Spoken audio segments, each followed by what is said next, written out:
Bonjour à tous, merci d'être là avec nous aujourd'hui. Je vous rappelle que ce webinaire est enregistré, que le replay puisse être mis en ligne pour les autres adhérents de l'Union TLF. Nous avons prévu une séquence questions-réponses à l'issue de la présentation qui va se dérouler sur la durée de 40-45 minutes et nous avons 15 minutes pour la séquence questions et réponses. J'ai un grand plaisir de vous présenter nos intervenants aujourd'hui, qui sont côté Gazelle Énergie, Joseph Honoré, directeur commercial PME-PMI, Fatih Sadikouglu, ingénieur d'affaires. Nous avons Christophe Dozek, qui est directeur technique du groupe Perino, et Jérémy Rivera, responsable grand compte de la société Synergie. Un petit rappel de notre sommaire. D'abord, l'organisation du marché d'électricité et ses principaux acteurs. Le rappel de problématiques que les entreprises de transport routier de marchandises peuvent rencontrer sur le marché de l'énergie et de l'énergie électrique, les différents types de contrats de fourniture et des importantes clauses à connaître, des clauses contractuelles. Et par la suite, donc pour finir, l'évolution des prix de marché et notre séquence questions-réponses. Donc, sur l'organisation du marché, je laisse la parole à Oui. Gazelle Énergie. Donc Oui, en fait, l'idée, si vous voyez bien mon écran, en fait, de commencer par présenter un petit peu l'organisation du marché, parce qu'en fait, on parle beaucoup de fournisseurs d'énergie, mais en fait, en général, on ne sait pas, enfin, on n'est pas du métier, ce qui est tout à fait normal, on ne sait pas exactement ce que fait un fournisseur d'énergie. Donc l'idée, c'est de positionner un petit peu ce que l'on fait, tout simplement. Donc si on prend la fourniture d'énergie, en fait, grosso modo, l'énergie commence par être produite par un producteur, que ce soit en gaz. Là, dans ces cas-là, en fait, c'est du gaz qui est, en fait, qui est enfoui ou du biogaz qui est produit par en fait, des déchets principalement. Mais il y a une production de gaz qui est faite dans un premier temps, ou de l'électricité, où là, c'est de la production qui est faite soit de manière, soit par des centrales nucléaires, soit des centrales charbon. On peut avoir aussi des éoliennes, pardon, ou des centrales photovoltaïques. Donc là, on a la production d'électricité. Cette production d'électricité, en fait, elle va être acheminée par le réseau vers des consommateurs. Donc le point important à prendre en compte à ce niveau-là, c'est que cet ensemble-là, en fait, que je vous présente là, c'est un ensemble physique. Donc en fait, il n'y a pas besoin particulièrement d'avoir de facturation, d'échanges plus que ça en termes de données, même, on pourrait dire. C'est quelque chose qui fonctionne très bien, puisque l'énergie est produite, elle est transportée vers un consommateur qui consomme l'énergie. Mais en fait, il y a plusieurs contraintes qui se posent par rapport à ce schéma-là extrêmement simple. La première contrainte, en fait, c'est que il faut monétiser en fait cet ensemble-là. Et la deuxième contrainte, c'est qu'il y a un besoin d'équilibre, c'est-à-dire que le réseau doit en fait tout le temps, constamment, équilibrer en fait ce qui est produit avec ce qui est consommé. Donc cet équilibre, il est fait physiquement par le réseau, donc on reste sur ce schéma-là, mais dès lors que l'on met une facturation en jeu, dès lors que l'on met en fait une notion dès que le consommateur, si vous voulez, doit payer ce qu'il consomme, ça devient un peu plus compliqué. Et c'est là, en fait, où rentrent en jeu d'autres acteurs, à commencer par le marché et le rôle du fournisseur. Donc, ce que va faire le producteur, en fait, c'est qu'il va effectivement expédier physiquement son énergie sur le réseau qui va être encore une fois consommé par le consommateur, mais il va simultanément vendre son énergie sur le marché. Cette énergie qui est vendue sur le marché, elle va être achetée par le fournisseur pour que, en fait, le fournisseur puisse la vendre à son tour au consommateur. Donc, il y a bien, encore une fois, une séparation entre le flux physique et le flux financier. Le fournisseur, lui, de son côté, en fait, va acheter l'énergie au marché, la revendre au consommateur, et pour indiquer qu'un consommateur lui appartient, savoir en fait justement combien consomme le consommateur et en fait pouvoir le facturer proportionnellement à ce qu'il a consommé, il va échanger constamment avec le réseau qui va lui donner l'ensemble des informations qui concernent le consommateur. Il y a un dernier acteur, l'idée c'est pas de présenter quelque chose de rentrer dans la complexité, c'est de présenter en quelques minutes un petit peu le schéma. Il y a un dernier acteur qui, en fait, qui va agir qui est le responsable d'équilibre, qui va permettre de faire un effet miroir entre, la contrainte du réseau qui est d'équilibrer constamment ce qui est produit avec ce qui est consommé, avec l'aspect financier, c'est-à-dire en fait le fait que le fournisseur, lui aussi, doit être garant du fait qu'il achète, on va dire, autant que ce qu'il vend, quelque part. Parce qu'en fait, c'est un peu là, il faut que tout ça soit fait en miroir. Et donc le fournisseur, pour ça, va constamment discuter en fait avec le responsable d'équilibre, en sachant que le fournisseur et le responsable d'équilibre sont souvent la même personne, qui lui-même va constamment discuter avec le réseau et avec le marché pour équilibrer tout ça. Voilà, donc c'est un petit schéma rapide qui est juste pour but de situer, en fait, encore une fois, le rôle du fournisseur dans cet ensemble-là et de séparer le rôle des différentes composantes. On pourra en revenir s'il y a des questions là-dessus, mais ça semblait assez essentiel qu'il n'y ait pas de confusion là-dessus. Du coup, qu'est-ce que fait le fournisseur si on fait un zoom un peu plus sur son rôle? En fait, un fournisseur, avant tout, c'est un commerçant. Nous, en fait, là, je représente Gazelle Énergie, mais Gazelle Énergie ou tout autre fournisseur, notre but, c'est d'acheter de l'énergie à un prix et d'essayer de le vendre à un prix un peu plus cher, comme n'importe quel commerçant, entre ce que l'on achète et ce que l'on vend. Donc, jusqu'à maintenant, il n'y a pas de particularité. J'ai envie de dire que c'est quelque chose qui est assez intuitif. L'énorme particularité de notre métier, c'est qu'on vend quelque chose dont on ne sait pas combien il va être, dont on ne connaît pas la consommation. C'est-à-dire qu'en fait, si je vends des voitures, par exemple, il y a quelqu'un qui va m'acheter, même par exemple une flotte de véhicules d'un seul coup, il va m'acheter 3 voitures. Je sais, au moment où il m'achète les 3 voitures, le nombre de voitures qu'il m'achète et le prix auquel il vient me l'acheter. La particularité de notre métier, c'est que nous, en fait, on vit dans le futur. Enfin, on est obligé de proposer des prix à des clients en ne connaissant pas la quantité exactement que va consommer le client, et en ayant une idée du prix, évidemment, parce que quand on achète l'énergie, on l'achète tout de suite sur les marchés, mais vu que le consommateur va consommer quelque chose d'un petit peu différent, on va être obligé soit de revendre un petit peu sur les marchés, soit de racheter un petit peu plus sur les marchés, et évidemment, le prix aura fluctué entre les deux, ce qui fait qu'on connaît ni la consommation exacte, ni le prix finalement exact. Notre prix d'achat final, on ne le connaît pas non plus précisément. Donc en fait, notre métier principal, on va dire, le cœur de notre métier, c'est la gestion de risque. Donc là, j'ai que quelques minutes, donc je ne vais pas vous expliquer tous les risques que l'on porte, mais il y a grosso modo 4 grands risques qui sont effectivement le fait qu'on ne peut pas, on doit prédire la consommation et que par définition, on se trompe. L'idée, c'est de se tromper le moins possible. On a une question de volatilité de marché.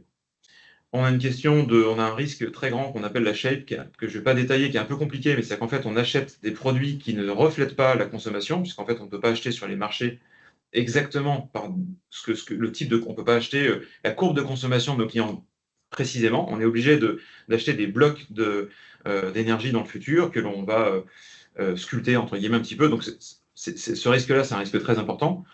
Et donc, je ne vais pas encore une fois aller plus loin, mais en gros, il faut savoir que notre métier principal, c'est ça, c'est de prendre en fait des paris sur la consommation et le prix futur auquel on pourra compléter la consommation ou au contraire revendre. Évidemment, c'est un métier, c'est un vrai métier, on ne fait pas n'importe quoi. Enfin, évidemment, comme toujours, il y a peut-être des gens qui font n'importe quoi, mais en tout cas, les fournisseurs sérieux, et la plupart des fournisseurs sont sérieux, ne font pas n'importe quoi. On sait ce que l'on fait là-dedans, mais c'est dans cette gestion de risque, finalement, que va se faire la différence aussi beaucoup des prix. C'est pas forcément, il va y avoir la marge, forcément, du fournisseur, mais c'est aussi dans l'appréciation du risque d'un fournisseur que va se faire la différence entre un prix et un autre. Est-ce qu'il est capable de prendre plus de risques qu'un autre? Et puis après, derrière, s'il prend des risques, il faut aussi qu'il les assume. Donc ça, c'est encore un autre point. Mais voilà, c'est encore une fois comment dire, un point de notre métier qui est en général pas très mis en avant, mais finalement qui est notre principal métier. Du point de vue du client, donc du point de vue en fait des consommateurs, ce que voit le consommateur, lui, c'est tout à fait autre chose. Du point de vue du consommateur, il voit des factures et des contacts avec un commercial et un service client. C'est tout en fait ce que voit le consommateur. Donc en fait, on pourrait dire que notre métier, quelque part, du point de vue du consommateur, se résume à envoyer des factures. Évidemment, c'est pas ça. Mais ça en fait partie quand même.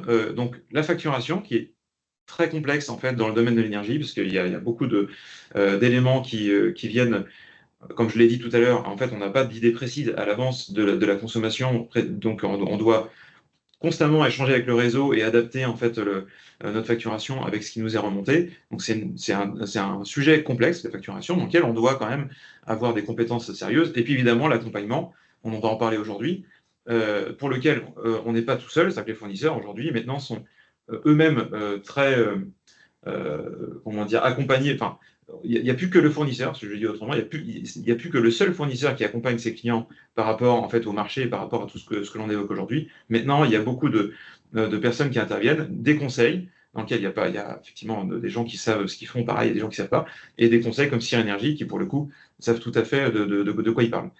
Donc, mais ça fait partie aussi du rôle des fournisseurs. Et le dernier rôle du fournisseur, et là je vais laisser la parole à Fatih, c'est l'innovation. Ouais. Alors, l'innovation, on n'y pense pas spécialement, mais c'est un point qui est important, surtout depuis l'ouverture du marché à la concurrence. Le fait d'avoir la compétition sur le marché fait que les fournisseurs doivent se démarquer et automatiquement, ça va pousser les fournisseurs à se diversifier. Donc, il y a 3 volets qui nous viennent à l'esprit. C'est donc le premier volet, le volet prix. Donc là où on va aller optimiser le prix, donc on va mettre l'accent potentiellement sur plus de flexibilité ou alors plus de sécurité. Je vais y revenir tout à l'heure avec les différentes formules de prix qu'un fournisseur peut proposer. Les mécanismes, par exemple, sans rentrer trop dans les détails et tous les mécanismes qu'il y a sur le marché, on peut voir le mécanisme d'incitation à la sous-consommation pour pouvoir ensuite avoir une redevance de la part du fournisseur. Donc ça va permettre de se diversifier par rapport à la concurrence. Et l'optimisation, c'est là où on va retrouver quand même le plus d'éléments. Donc ça peut être une optimisation fiscale ou alors une optimisation réglementaire. Donc tout simplement, fiscalité, on va parler de taxes, de TICGN, TICFE.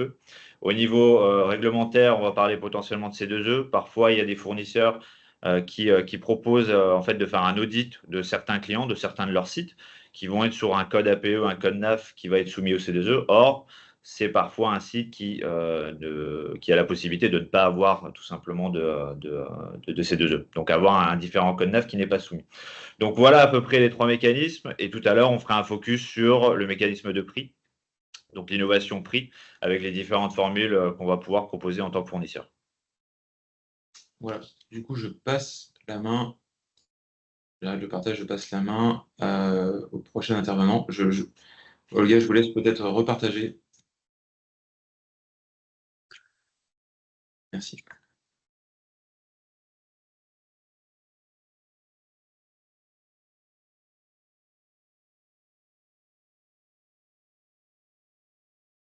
Bonjour à toutes et tous. Christophe Dauzin, donc direction technique du groupe Perreno, et pendant 8 ans, j'ai pris ce poste-là en mars.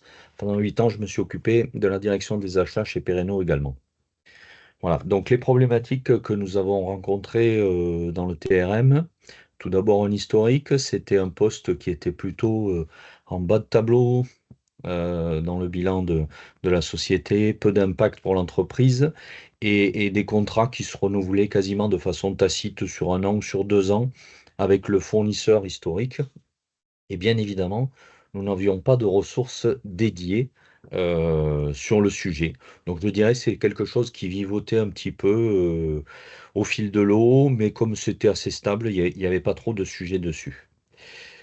Si on peut passer au slide. Ensuite, on a eu une prise de conscience parce que, en étant au service achat, on était sur un fournisseur unique, on négociait quasiment pas, ça se jouait en fin d'année. On nous appelait, on nous disait voilà la proposition que l'on peut vous faire pour l'année suivante. On s'engageait sur un 3 ans et c'était un peu au feeling. Et puis, ce qui a vraiment déclenché la prise de conscience, c'est on a racheté une société qui avait des entrepôts en surgelé et donc ça doublait notre poste de consommation électrique. Et là, on s'est dit, il faut qu'on fasse quelque chose sur le sujet et on a commencé à regarder un petit peu ce qu'il existait sur le marché. Donc, pour comprendre un petit peu ce qui se passait sur le marché, on s'est rapproché d'un conseil, donc pour essayer d'apprendre un petit peu le marché. C'est la présentation qu'on a vue précédemment, elle est assez intéressante parce que ça permet de remettre un petit peu les choses à leur place et de comprendre un peu comment ça fonctionne. Le poste commençait et le prix de l'électricité commençait à devenir fluctuante, donc on voulait un peu maîtriser ça, appréhender les coûts pour qu'on puisse le budgéter. Et donc, je l'ai dit, avec le rachat d'une société qui faisait du surgelé, donc avec des entrepôts frigorifiques, ben, notre consommation d'électricité a explosé. Et puis, l'arrivée des véhicules avec l'électrification des flottes. Donc, l'idée, ça a été de dire ben, comment on peut manager ça. Donc, on a cherché un conseil fin 2021 pour nous accompagner, pour se préparer à l'année 2022, qui a été assez haute en couleur, je dois dire. On peut passer au suivant, s'il vous plaît. Voilà. Donc, euh, d'abord, on a eu une chance extraordinaire, c'est d'avoir trouvé le conseil fin 2021, les coûts qui explosent en 2022. On commence à avoir un peu d'expertise sur comment fonctionne le marché, mais il faut faire des choix. Alors, on a fait des choix assez simples, hein. On a essayé de piloter nos grands sites. On a essayé de les protéger. Donc, on verra les mécanismes d'achat et de revente à Rennes. Je ne vais pas rentrer dans le détail, mais voilà, il y a des mécanismes qui permettent de se protéger un petit peu des surcoûts et de faire un cap et un floor, si je puis dire, dans les prix de l'énergie. Et aujourd'hui, pour vous donner quelque chose d'assez concret, on a déjà acheté notre énergie pour 2025 et pour 2026. Et donc, on connaît nos prix de revient pour 2025 et 2026. Donc, sur la production, sur nos centres, nos entrepôts surgelés et sur nos véhicules électriques, on est capable de construire un prix de revient pour nos clients qui est stable pour quasiment 2 ans. Donc ça, c'est quand même très intéressant. Donc l'optimisation, ben, on en a parlé. Donc, bah, c'est les horaires, les jours, bien piloter ces grands sites. Ça peut être des choses très simples, hein. C'est démarrer ces groupes ou les faire fonctionner au moment où l'électricité est moins chère ou où elle est plus disponible. Et ça peut aider aussi les fournisseurs. Les sujets à travailler pour demain, c'est la production d'énergie. Est-ce qu'il faut mettre du panneau photovoltaïque, le densifier ou pas le densifier? Alors là se pose le problème des bâtiments existants, parce que sur un bâtiment à construire, je dirais que la réponse, elle coule de source. Donc pour les bâtiments existants, si on a de la superficie, on peut imaginer des panneaux au sol ou des choses comme ça, mais il faut vraiment travailler la piste de la production d'énergie. D'autres questions se posent, c'est le stockage de l'énergie. En fait, l'idée, c'est de consommer au bon moment ou quand le marché en a le moins besoin. Et à la dernière étape, ça va être un petit peu plus compliqué, c'est d'interfacer tout ça. C'est-à-dire, quand est-ce que j'ai besoin de mon électricité et comment je peux la manager? Aujourd'hui, si on met 20 camions sur un même site, je n'aurai pas forcément la puissance nécessaire pour les charger tous en même temps, mais avec nos TMS, on peut réfléchir en disant quel est le premier véhicule qui part, pour quelle tournée il part et quelle est la quantité d'énergie que j'ai à donner. Et on peut se poser la même question également sur les entrepôts frigorifiques.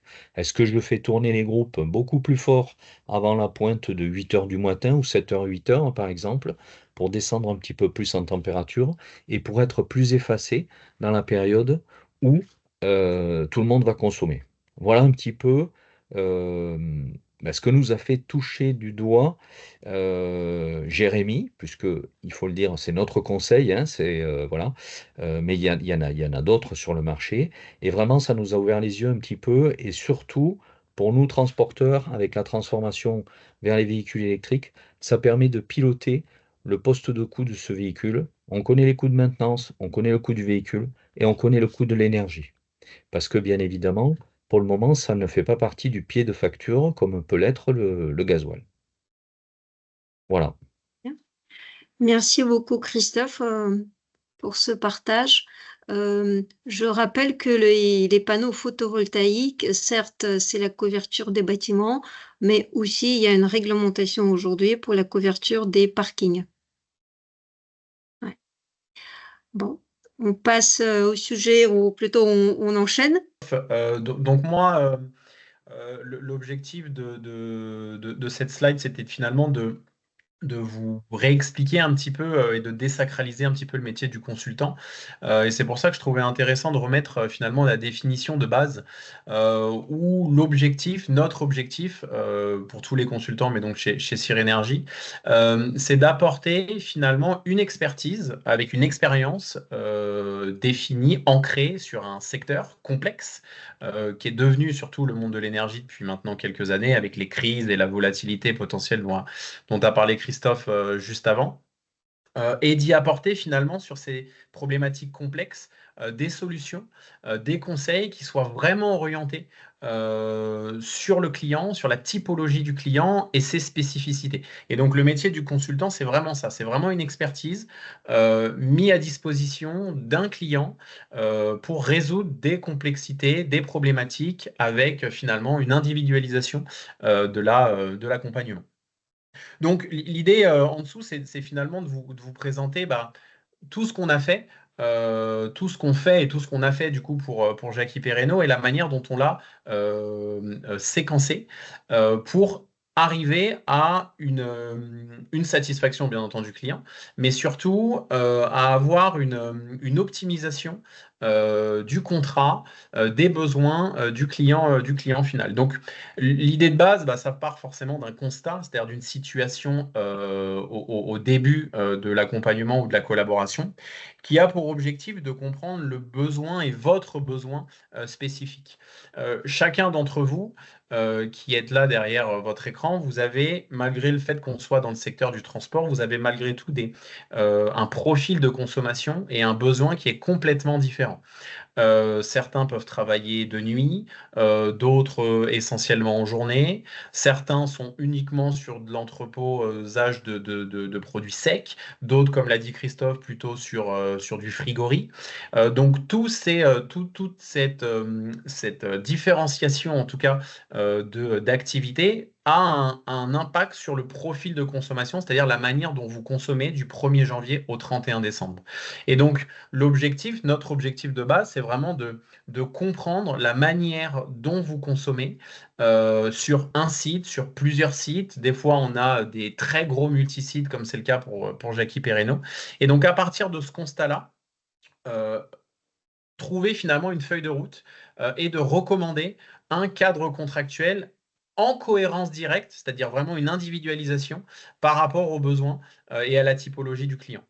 Une fois qu'on a ça, on va être en mesure de pouvoir rédiger un cahier des charges encore une fois individualisé. C'est nous, avec le client, qui finalement pilotons ce dont on a besoin et qui imposons, entre guillemets, auprès des fournisseurs ou des acteurs qui seront sollicités selon la typologie de l'accompagnement, de vraiment mettre en place dans le cahier des charges des éléments qui seront en phase, encore une fois, avec le besoin initial du client et pas de clause ou pas de fioriture, en tout cas par rapport à tout ça, ou de choses standardisées. On est vraiment dans un sur-mesure et dans une individualisation d'accompagnement. Derrière, comme vous l'a très bien dit Joseph tout à l'heure, il y a tout un tas d'acteurs sur le marché qui ont pour chacun d'entre eux des compétences ou des préférences, des stratégies de pricing, de typologie de clients, et vont du coup avoir une compétitivité qui va être plus intéressante sur certains types de profils. Et donc nous, on les connaît, forcément étant dans le secteur depuis maintenant très longtemps, on sait quels sont les acteurs qui sont solides, compétents par rapport à votre typologie de besoin et par rapport à votre spécificité à vous.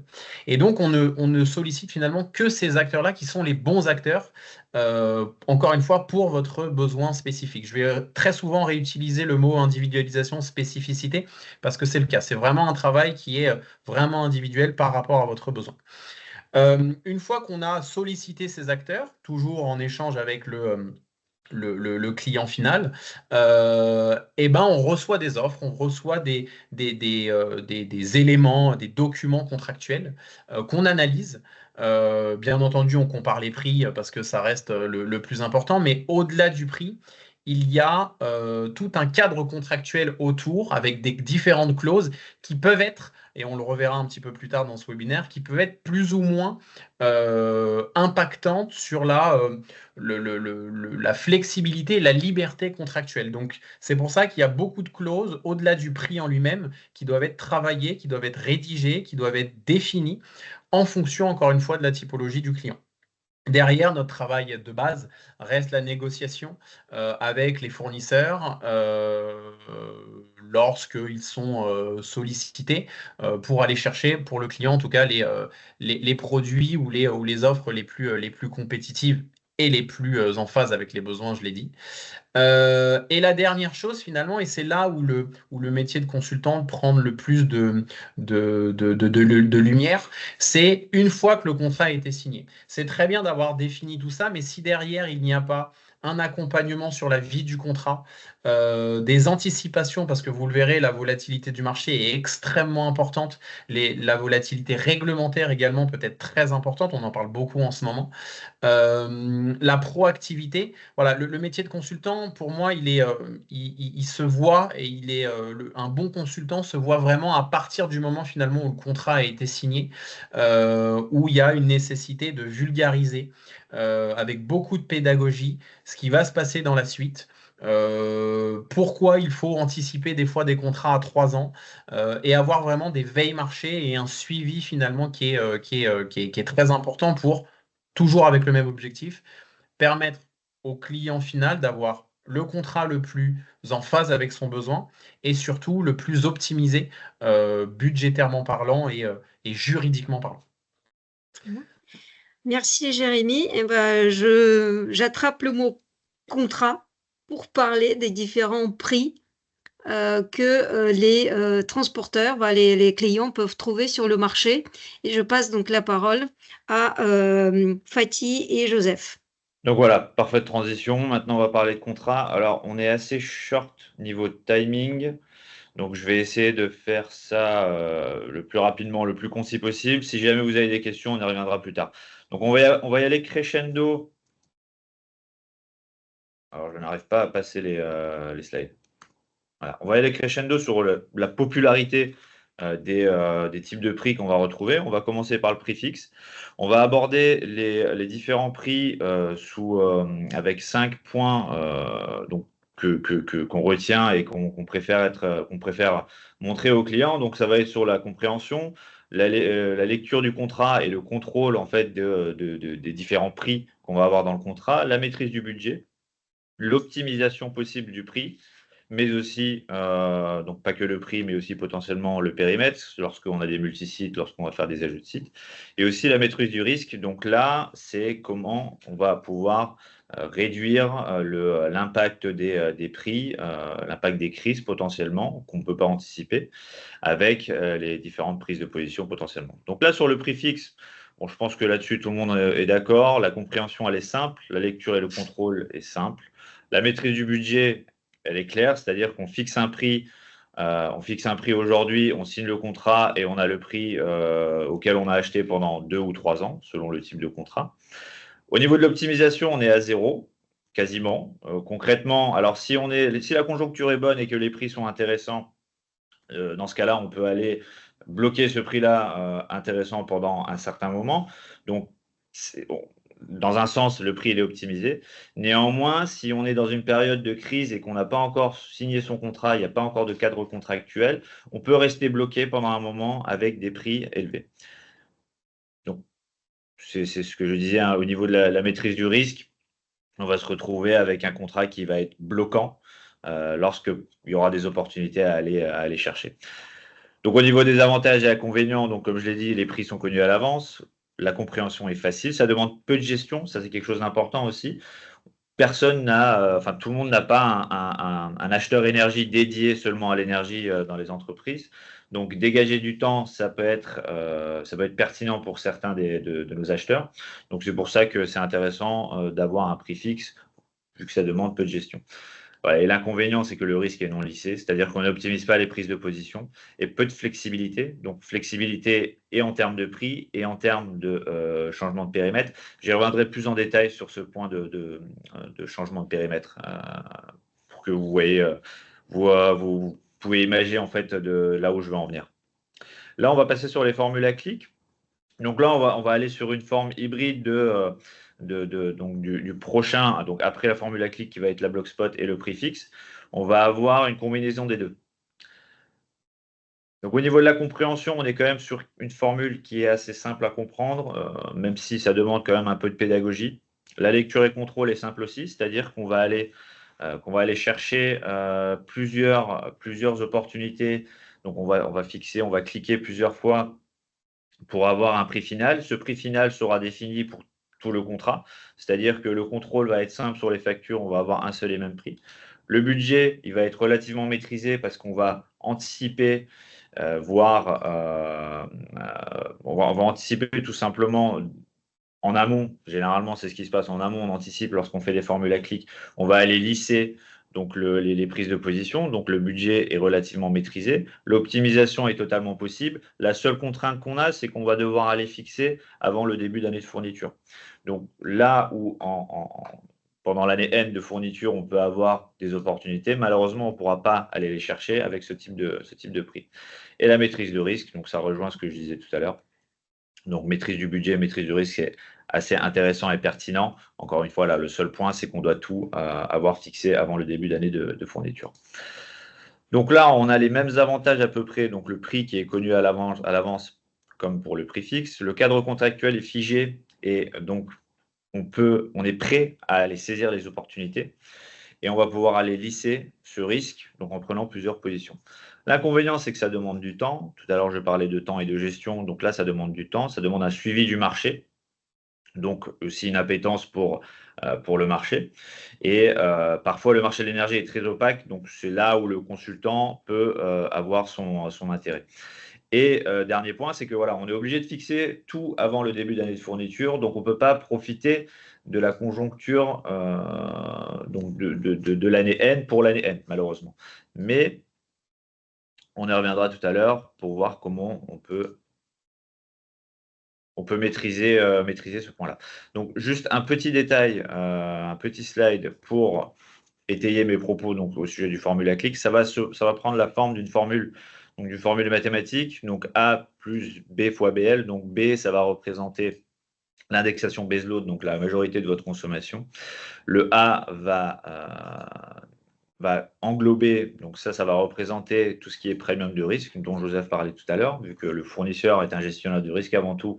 Donc, il va devoir se couvrir avec des fees, donc des premiums de risque, mais ça va aussi englober les coûts de commercialisation.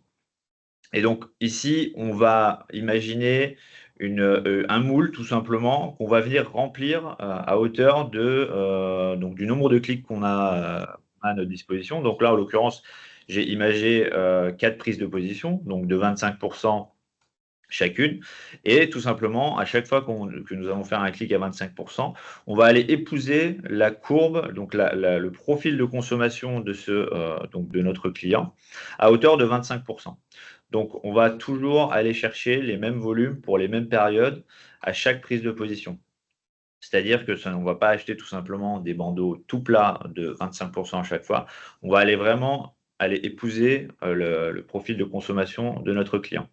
Donc, avec les 4 prises de position, on se retrouve à la fin donc avant l'année de fourniture, avec un prix moyen pondéré, parce que on n'est pas obligé de prendre toujours 25%, 25%, on peut prendre 30, 40, 30%.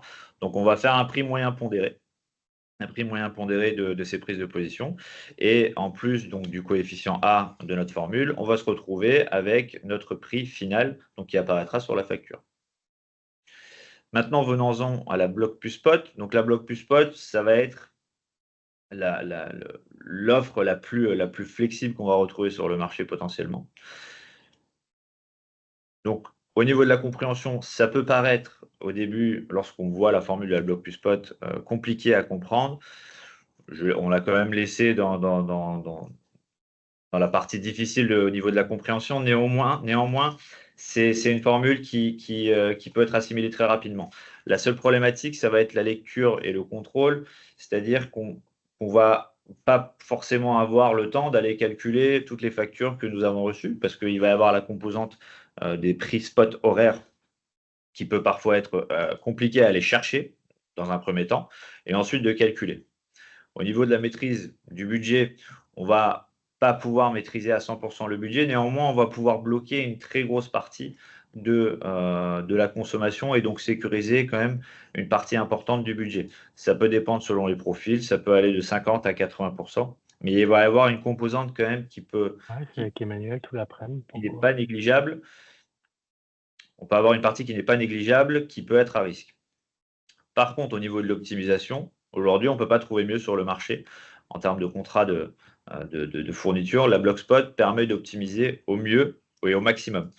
Donc là où en formule à clic, on doit aller chercher les consommations avant le début de l'année, en BlockSpot, on peut aller chercher des consommations, des blocs en achetant des blocs en mois, donc en month, ou alors en quarter, jusqu'à 15 jours avant le début de livraison de la période en question.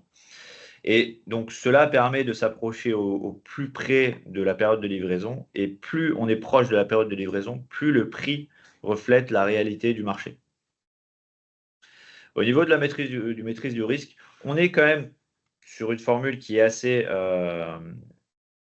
comme je vous l'ai dit tout à l'heure, hein, donc on peut aller sécuriser une grosse partie de la consommation, donc ce qui permet de maîtriser un minima le risque. Néanmoins, on a toujours cette composante en fait de spot, donc de dentelle, qui va faire que si le spot s'emballe, bah, potentiellement on va avoir des surcoûts qui n'avaient pas été calculés de base.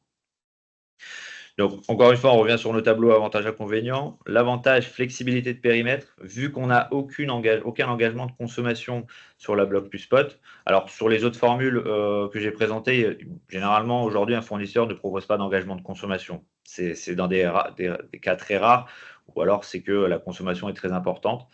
Là, en l'occurrence, en bloc plus spot, on a la possibilité d'avoir une flexibilité de périmètre qui est assez importante.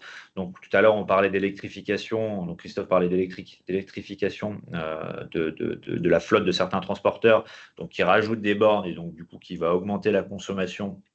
Là, on va pouvoir ajouter dans un contrat bloc spot assez facilement ces nouveaux compteurs sans qu'il y ait de contrepartie demandée par le fournisseur. Donc, au niveau flexibilité de prix, on va pouvoir, comme je l'ai dit, aller chercher des volumes sur différents produits, différentes périodes et au plus près de cette période en question. Donc, ce qui nous pousse à avoir une optimisation quand même qui est assez maîtrisée. L'inconvénient, c'est qu'on va avoir une faible vision, notamment sur la dentelle. Alors néanmoins, cette année, le spot s'est très bien porté. Donc, on a quand même une vision assez claire pour le coup. Le contrôle est restreint. Donc, comme je vous l'ai dit, au niveau de la facturation, si vous, ensuite, vous voulez recalculer par derrière le coût total de ce que ça vous a coûté, ça peut être assez compliqué. Donc là, l'intervention du fournisseur ou du consultant prend tout son sens pour pouvoir contrôler la facturation. Et la formule qui peut paraître complexe de prime abord, encore une fois, j'insiste là-dessus, hein, elle peut paraître complexe de prime abord, néanmoins, la prise en main reste relativement rapide et simple. Alors, pour la bloc plus spot, on va avoir ce type de formule. Donc, la constante A, où on va additionner donc les blocs fixés fois les prix du bloc et le volume résiduel fois les prix spot horaires. L'application de la bloc plus spot, c'est qu'on va acheter en mégawatts et non en pourcentage comme en formule à clic. On va parler d'empile. Donc, on va empiler tout simplement les blocs qu'on va acheter. Et à la fin, on va se retrouver avec un résiduel. Exemple sur ce graphe. Donc voilà, comme je vous l'ai dit, on va avoir plusieurs blocs qu'on va empiler, donc 3 MW de calendaire pour toute l'année, un bloc de 2 MW sur le quarter 1, un bloc d'1 MW sur le quarter 2, etc. Donc on va aller chercher ces blocs. Alors la temporalité, c'est qu'on peut aller les chercher quand on veut. Par exemple, le bloc de 3 MW de Q4, on peut très bien l'acheter en août, donc en août de l'année N pour l'année N. Donc ça, c'est une possibilité. Et donc ensuite, ces blocs vont aller s'empiler. Donc là, nous imaginons la courbe de votre consommation, tout simplement. Alors c'est extrapolé. Aujourd'hui, je ne sais pas qui a ce type de profil de consommation, mais c'est assez rare de voir ce genre de profil. Et donc, lorsqu'on va superposer les blocs et regarder la courbe de consommation, donc le profil du client, on va aller régulariser la dentelle. Donc la dentelle, c'est ce qui va être en pointillé, donc en tiré horizontal et les traits verticaux. Et donc, tout simplement, ce qui n'a pas été sourcé, donc ce qui n'a pas été bloqué Donc là, en l'occurrence, les traits à l'horizontale, ça va être acheté au spot horaire. Donc tout simplement, le prix va se former en plus des blocs fixés. On va avoir une composante donc prix spot horaire. A contrario, s'il y a une sous-consommation alors qu'il y a un bloc qui a été fixé, donc cette partie avec les traits à la verticale va être revendue au spot. Et donc cet exercice va être fait tout au long de l'année. Tout au long de l'année, cet exercice va être fait et on va régulariser chaque mois en fait la consommation spot horaire pour avoir le prix final d'un client. Je vais parler très rapidement de l'arène parce qu'il y a encore le sujet pour 2025. Si on inclut l'arène dans ce type de formule, donc là j'ai pris en l'occurrence une formule à clic, on peut aussi transposer ça sur une formule, sur un prix fixe. Sur la block spot, ça prend à peu près le même schéma. Tout simplement, ce qui va se passer avec l'arène, donc l'arène c'est l'accès régulier à l'électricité nucléaire historique, c'est un bonus qui permet de s'approvisionner en fait tout simplement à un prix de 40 € du mégawattheure. Et c'est un droit qui est calculé essentiellement sur les mois d'été. Donc plus votre consommation en été va être importante, plus votre droit à REN va être important. Donc c'est un bonus qui permet d'avoir de l'électricité à prix réduit. En 2025, c'est fini. Néanmoins, voici un schéma qui vous montre à peu près comment est appliquée l'AREN. Donc l'AREN, ça va être un bloc plat qui va être pris en compte dans votre prix. Et tout simplement, ici, voilà, en l'occurrence, ça prend, on va dire, 30% de votre consommation et vous n'aurez à aller chercher que les 70% restants. Et les 70% restants, vous pouvez les acheter en 2 fois. Par exemple, là, en l'occurrence, 50% et 50%. Ou alors, prendre un prix fixe, tout simplement, aller chercher les 70% directement en un seul coup. Donc ça limite l'exposition au marché et donc automatiquement, ça limite les risques aussi. Donc c'est à prendre en compte. Voilà. Donc un point rapide vraiment sur l'arène. On y reviendra si jamais vous avez des questions là-dessus. C'est tout pour moi, Olga. On peut passer à la suite. Oui, merci. On le relais, merci Fatih. Olga, si vous pouvez proposer juste les... Alors là, ça va être assez rapide. L'idée, ça va être de simplement vous donner des éléments de lecture sur les contrats qui sont très importants et qu'il faut vraiment regarder en priorité. Bien entendu, on a la période de fourniture. Alors, ça paraît logique, mais c'est très important dans le cadre surtout des très gros multisites. On le voit très régulièrement qu'on a beaucoup de contrats qui ont été souvent sur des croissances externes ou autres qui finalement ont démarré pas forcément au même moment. L'objectif d'un travail précis et fin, c'est de venir amener l'ensemble de votre périmètre à une fin contractuelle équivalente pour simplifier les achats, simplifier la gestion et surtout simplifier les renouvellements. Donc, c'est très important dans la lecture de vos contrats de bien regarder si l'ensemble du périmètre, alors s'il y a un site, c'est facile, mais s'il y en a beaucoup, c'est de bien regarder s'ils démarrent tous à la fin de leur précédent contrat pour qu'il n'y ait pas de perte, entre guillemets, de fourniture, et surtout qu'ils aillent tous à une même fin contractuelle pour simplifier encore une fois la gestion. Le type de prix, je ne reviens pas dessus, Fatih les a très bien expliqué, de la différence entre chacun et le risque qu'on peut avoir, de qui porte quel risque finalement, en fonction de la typologie et la maturité que vous pouvez avoir sur la gestion du coup du dossier. Les engagements de consommation, on en a très rapidement parlé au début. La plupart des offres sont ce qu'on appelle sans engagement de consommation ou full flex, pour le terme anglais, où finalement vous allez avoir une liberté totale de consommation par rapport au potentiel prévisionnel de consommation qui avait été défini. Tout à l'heure, Joseph a parlé que le fournisseur était travaillé finalement toujours dans le futur. C'est exactement ça. C'est vraiment que le fournisseur va, pour un besoin, imaginons en 2025, va prendre l'historique de consommation entre 23 et 24 pour le projeter sur 2025. Et comme il l'a très bien dit, finalement en 25, même vous ne savez pas parfaitement de la manière dont vous allez consommer. Et donc le fait d'avoir des offres qui soient sans engagement de consommation vous permet d'avoir un maximum de flexibilité dans cette consommation prévue et donc de pouvoir beaucoup plus consommer ou beaucoup moins consommer, ce qui n'est pas très apprécié par les fournisseurs, mais ce qui est votre réalité potentielle en fonction de votre activité. Mais tout ça, ça se paye. C'est-à-dire que bien évidemment, c'est ce côté un peu libre de je consomme comme je veux. Ça se paye dans tout ce que vous a dit Joseph aussi. Donc il y a des optimisations où si vous savez parfaitement la manière dont vous allez consommer, je parle souvent des industriels. Alors c'est pas aujourd'hui la typologie de notre auditoire, mais si vous avez en tout cas une vue parfaite sur la manière dont vous allez consommer, on peut mettre en place des clauses qu'on appelle des tunnels de consommation ou des take or pay qui permettent finalement de pouvoir réduire ce coût de flexibilité totale et consommation globale. Donc, c'est des petites optimisations qui sont potentielles et qu'il faut travailler. La gestion de l'arène, Fatih en a parlé juste avant, donc c'est un dispositif très important qui permet finalement de réduire votre accès au marché, votre prix marché qui peut être très volatile, on va le voir un petit peu plus tard. Mais étant donné que on est aujourd'hui sur une fin de dispositif au 31/12/2025, c'est-à-dire qu'à partir de vos offres et de vos contrats qui démarreront au 1er janvier 2026, 100% de votre besoin va être acheté au marché. Alors que sur les précédentes offres, comme l'a dit Fatih, vous aviez seulement une partie qui était achetée au marché et donc liée à sa volatilité et une sécurisation liée à l'arène. À partir de 26, ça n'existe plus. Mais pourquoi c'est très important d'avoir quand même ce cadre-là dans vos contrats?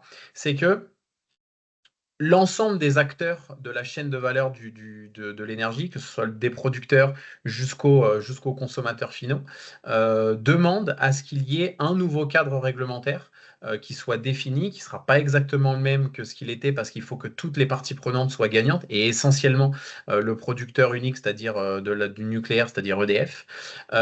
Mais aujourd'hui, il ne faut pas attendre un nouveau dispositif pour aller contractualiser. Il faut contractualiser et avoir une clause qui permette de dire si jamais il y a un dispositif et que vous puissiez être éligible, qu'il vous soit appliqué de plein droit dans vos futurs contrats. Donc ça, c'est très important à avoir. La clause de capacité, je passe très rapidement dessus, c'est une clause qui est présente depuis 2017 sur vos factures, qui est finalement un petit surcoût qui vous permet d'assurer d'avoir de la livraison de volume sur des périodes de pointe, c'est-à-dire des périodes de très grand froid entre souvent décembre et février. Souvent là que sont les périodes de plus grand froid et donc de plus grande tension sur le réseau. Et donc pour simplifier un petit peu toute cette gestion de production dans ces moments un peu tendus, il y a ces clauses-là qui sont apparues depuis 2017. Et pareil, il y a des optimisations à aller chercher en fonction de la typologie de votre contrat et si vous êtes un grand consommateur ou un plus petit. Enfin, deux autres clauses très importantes qui sont la gestion d'ajout et suppression de sites.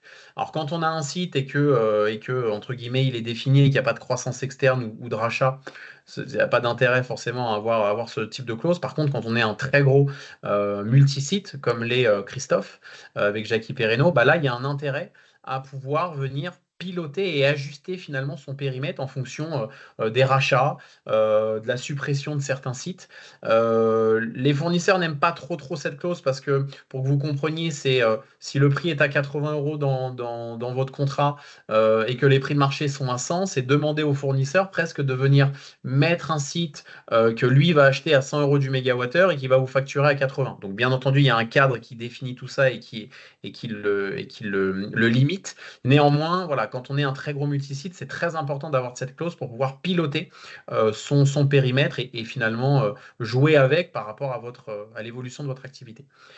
Et enfin, toujours sur le périmètre, c'est très important de bien redéfinir dans les annexes des contrats quel est l'ensemble des points de livraison qui sont concernés par ce contrat et bien s'assurer qu'il n'y ait pas de déperdition ou de coquille parce que derrière, ça peut causer de sérieux soucis sur le rattachement et la livraison des volumes.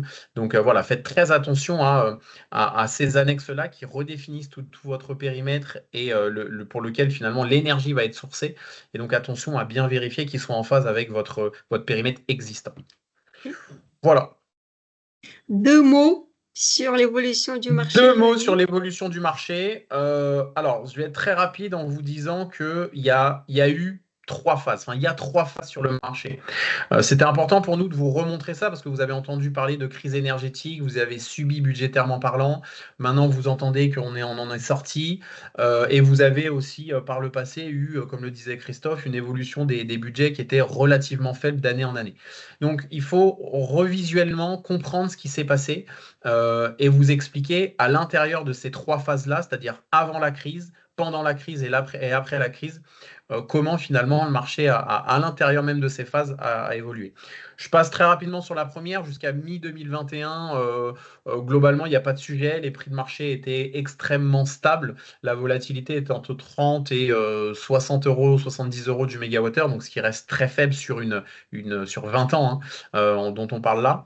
Avec simplement en 2008 une crise financière où on a atteint 98 euros du mégawattheure. C'était incroyable, c'était la panique partout.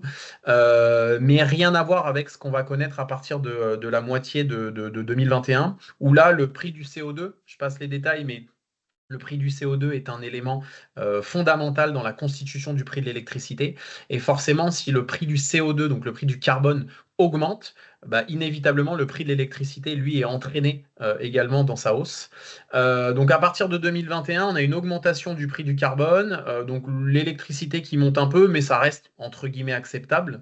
On est déjà sur les seuils des plus hauts, autour de 100 euros du mégawattheure, mais bon, on est dans quelque chose d'assez évolutif, donc on commence à faire attention, mais on ne prend pas l'ampleur de ce qui va se passer ensuite. On a EDF qui, sur la fin 2021, commence à annoncer des grosses problématiques sur le nucléaire. On ne l'a pas dit, mais le nucléaire dans la production, c'est 2/3 de notre besoin global. Donc si vous venez complexifier cet actif de production, vous venez tendre vraiment les prix de marché, parce qu'il y a une disponibilité qui est réduite. Et donc là, on a eu une accélération des prix de marché liée à cette pénurie, entre guillemets, d'approvisionnement, en tout cas de production. Mais ça restait, enfin voilà, ça restait important, mais on avait bon espoir que DF puisse résoudre les problèmes assez vite. Et début 2022, on a le début du conflit. On a d'abord simplement des coups de pression de la Russie face à l'Ukraine, où personne n'anticipe une intervention vraiment militaire et terrestre.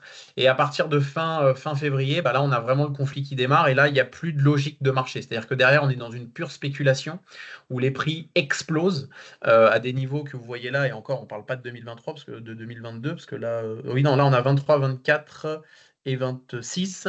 Donc, voilà, l'idée, c'était de vous montrer la poussée des prix qu'on a eu et pourquoi votre budget, lui, a également explosé. Dans ce cadre-là, heureusement qu'il y avait l'ARENH, dont a expliqué tout à l'heure Fatih, l'intérêt de venir sécuriser une partie de vos volumes à un prix défini. Voilà, ce contexte-là, je me permets juste de donner la parole à Joseph sur quelle a été finalement la réaction des fournisseurs pendant cette crise-là et la complexité de la gestion de risque dont on a parlé tout à l'heure. Ouais, merci, effectivement, merci Jérémy. En fait, là, je sais qu'on est un petit peu à la bourre sur le timing, donc désolé, mais c'est vrai que c'est un point quand même qui est assez important parce que là encore, il y a aussi peut-être des méprises en fait qui sont faites sur le rôle des fournisseurs dans cette période. Bon, évidemment, on a premièrement subi ça comme tout le monde, puisque nous on achète sur les marchés comme j'ai expliqué tout à l'heure, de l'énergie. Mais ce qu'il faut savoir en fait, c'est que on s'est retrouvé dans une espèce d'effet ciseau. C'est-à-dire qu'en fait, dès mi-2021, comme l'a dit Jérémy, on a vu qu'en fait, il y avait des signaux de marché qui étaient vraiment à l'époque perçus comme exceptionnels, parce on s'approchait de l'historique, du record historique. Et en fait, on a assez vite, quand je dis les fournisseurs, ils n'ont pas que Gaz et Énergie, signalé au pouvoir public qu'on allait avoir un problème et qu'il faudrait sans doute prendre des mesures pour aider les entreprises parce que ça allait être compliqué. Parce qu'en plus, il ne faut pas oublier qu'en fait, il y a plusieurs facteurs. Il y a ceux qu'a évoqué Jérémy, mais il y a un autre facteur, en fait, c'est que il y a la reprise de l'activité en fait, post-Covid qui a été extrêmement forte, qui a en plus tendu énormément les marchés. Donc en fait, on est passé d'un moment où en fait, l'activité économique était quasiment nulle, enfin pas nulle, mais qui était très faible, à un moment où l'activité économique a explosé, parce qu'il fallait rattraper, si vous voulez, le temps, la période de Covid. Donc on a eu tout ce cumul tout ça qui s'est cumulé. Et en fait, assez rapidement, on a tiré la sonnette d'alarme en disant, là, en fait, il y a un vrai sujet qui dépasse effectivement, comme a dit Jérémy, ça dépasse complètement en fait ce que nous, en fait, on est capable de gérer. Mais quand je dis les fournisseurs, ça inclut même EDF. Il y a un moment, il y a quelque chose qui est au-delà de ce qu'on a pu connaître. Et comme je vous l'ai dit, nous, on a un énorme problème à ce moment-là, parce que, surtout après la crise de l'Ukraine, c'est qu'on gère du risque. Et on est dans une situation qui n'a jamais été connue. Comment dire, les calculs en fait, que l'on peut faire pour nous prendre des risques, en fait, ils n'ont plus aucun sens. Donc, en fait, on a essayé de continuer de faire des offres en continuant de gérer nos risques, en sachant qu'on vendait des prix, on vendait de l'énergie à des prix dont on savait qu'ils étaient extrêmement élevés pour les clients. Donc, on savait que ça portait des risques parce qu'on ne savait pas si ça allait durer 1 an, 2 ans, 3 ans, etc. Donc, en fait, on a essayé de continuer tous plus ou moins de faire notre rôle de fournisseur dans ce contexte-là, jusqu'à un moment où, effectivement, en août, alors il y en a beaucoup qui ont arrêté avant. Nous, on s'est arrêté en juillet, mais bon, c'est juste pour donner, c'est pas pour parler particulièrement de gaz et d'énergie, c'est juste pour dire qu'en fait, on n'a pas tous eu les mêmes comportements, mais en juillet-août, tous les fournisseurs à peu près se sont arrêtés de vendre parce qu'en fait, ça devenait absolument n'importe quoi de vendre de l'énergie à ces prix-là. On savait très bien qu'en fait, à un moment, les clients, juste, ils ne pourraient pas payer l'énergie en fait, au prix auquel on vendait. Encore une fois, pas parce qu'on était maléfique, mais juste parce que tout simplement, en fait, les prix du marché étaient fous et que nous, on achetait à ce prix-là. Parce qu'on n'a pas le droit, enfin, on a le droit de ne pas acheter l'énergie qu'on vend, mais ça s'appelle de la spéculation, et ça, dans tous les fournisseurs les sérieux, en fait, achètent ce qu'ils vendent. Parce que sinon, effectivement, voilà. Donc, nous, on achetait sur les marchés à des prix fous. Et il faut alors, les gens s'en souviennent plus, même le gouvernement l'a un peu oublié aussi lui-même, mais en fait, en gros, il y a en fait une charte qui nous a obligés, à partir de septembre, qui a obligé les fournisseurs d'énergie à continuer de vendre, alors que les prix, en fait, étaient complètement fous et que nous, en fait, on voulait arrêter parce que, en fait, voilà, donc, tous nos modèles de risque ne fonctionnaient pas. Donc, on a continué de vendre, en fait, à partir de septembre, alors qu'encore une fois, on était plus ou moins c'était pas trop notre tasse de thé, on va dire, on avait plus ou moins tous voulu arrêter, avec des conditions, etc. Enfin, voilà. Donc, on a passé cette crise-là, et le but après, derrière, des fournisseurs, passer ça, je devance peut-être ce que va dire Jérémy, après, il y a plusieurs choses, c'est évidemment rétablir nos modèles de risque avec ceux qui étaient valables auparavant, en sachant que on est obligé de tenir compte du fait que ça a eu lieu, donc nos modèles de risque sont quand même tous, ils seront jamais exactement comme avant, ça c'est impossible, mais il a fallu gérer cette descente de prix, il a fallu assumer les prix très élevés auxquels on a vendu, en sachant qu'encore une fois, parfois on savait qu'en fait on se mettait en difficulté, qu'on mettait en difficulté nos clients, mais on ne pouvait pas faire trop autrement, quoi. Et ça maintenant c'est notre vie d'aujourd'hui. On espère en fait avoir pricé correctement les risques à l'époque dans cette période un peu folle qui a été compliquée pour les clients, mais sachez-le effectivement qui a été aussi très compliquée pour nous et avec des conséquences que les clients ont encore aujourd'hui et que nous en tant que fournisseurs on a encore aujourd'hui. Voilà. Merci. Je finis juste du coup sur cette sortie de crise quand même sur de bonnes nouvelles. On va essayer de clôturer ce webinaire sur de bonnes nouvelles. On est revenu depuis on va dire janvier 24. Donc, je passe la prise de parole sur le pic là et la chute derrière. Donc, la prise de parole de l'Union européenne, donc qui prend en compte tout ce qui se passe. Et derrière, on a une chute des marchés. On reste sur des niveaux extrêmement hauts par rapport à ce qu'on a connu, mais globalement, la tendance s'inverse. Et depuis 2024, on est quand même sur des éléments, sur des niveaux de prix qui sont beaucoup plus sereins. On est redevenu, le nucléaire est revenu sur des niveaux de production très bons. La demande française, elle, n'est pas forcément également en très forte hausse. Donc, tout ça mis bout à bout fait qu'on est en train de revenir sur des niveaux qui sont très acceptables.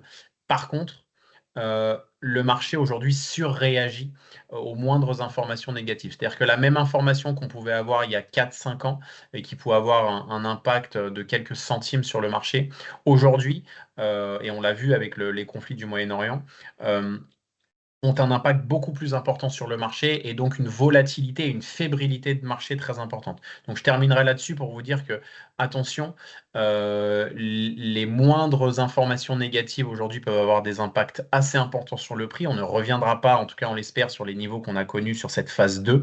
Néanmoins, il y a beaucoup plus de volatilité, donc faites attention, anticipez vos achats et venez essayer de sécuriser vos budgets le plus vite possible parce qu'aujourd'hui, les prix de marché pour 25, 26, 27 et même 28 sont très bons, sont très bas. Et pouvoir venir sécuriser un budget, sachant qu'on vient de prix complètement dingues, ça n'a pas de prix parce qu'il y a quand même cette épée de Damoclès qui reste au-dessus de tous les acheteurs. Voilà. Juste pour dire, en fait, au niveau du timing, en fait, on a essayé de vous expliquer en très peu de temps des choses qu'en fait, en général, on explique en beaucoup plus de temps. Donc c'est pour ça que c'était assez dense et qu'effectivement, on dépasse un petit peu. Maintenant, si effectivement, il y a des choses qui vous paraissent pas claires à l'issue de cette heure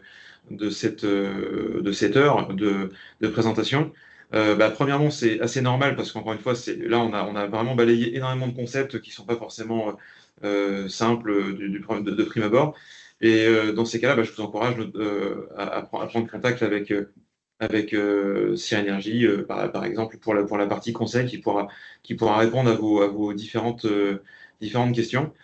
Et puis voilà, effectivement, si vous avez des questions dès maintenant, il ne faut pas hésiter à nous les adresser, parce que je pense que ça soit pour Jérémy ou pour Fatih ou pour moi-même, on est aussi assez passionnés par ce qu'on fait, donc on sera avec plaisir qu'on vous répondra. Merci, merci Jérémy, Christophe, Joseph, Fatih. Merci à nos participants qui nous ont suivis jusqu'au bout. Le support de présentation sera mis en ligne avec le replay sur le site de TLF. Je vous souhaite un bon après-midi et à très bientôt.